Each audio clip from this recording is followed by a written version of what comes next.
ভাবতেছে বিগত ইতিহাস থেকে যে বিগত দিনে বিএনপি এত ভোট পেয়েছে, আগামীতেও এত ভোট পাবেন।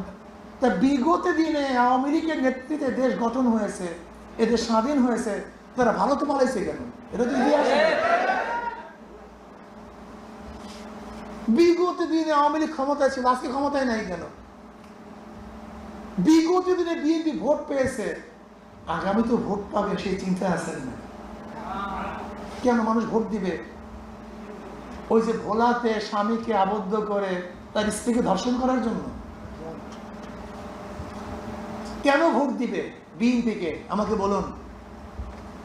ওই যে ইসের মধ্যে আপনার ওই লালমনিরহাট ই থানায়, পাটগ্রাম থানা, হাতিবান্ধ পাটগ্রাম থানা, এই পাটগ্রাম থানা সমস্ত পুলিশদেরকে মারার জন্য, থানা লুট করার জন্য, থানা ভাঙচুর করার জন্য আপনাদেরকে ভোট দিবে? আপনি বলুন। বিএনপির কথা বললে আপনি বিএনপির বিরুদ্ধে কথা বলেন। আমি তো বিএনপির বিরুদ্ধে কথা বলি নেই।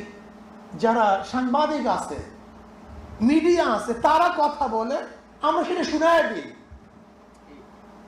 আমি তো আর তজিমুদ্দিনে ছিলাম না, মিডিয়া বলছে তজিমুদ্দিন এই ঘটনা ঘটছে। প্রতিদিন হত্যা হচ্ছে, প্রতিদিন। এই পর্যন্ত দেশ শুরু করে খুন হয়ে গেছে, বিএনপি নিজেরা নিজে মারামারি করতে করতে।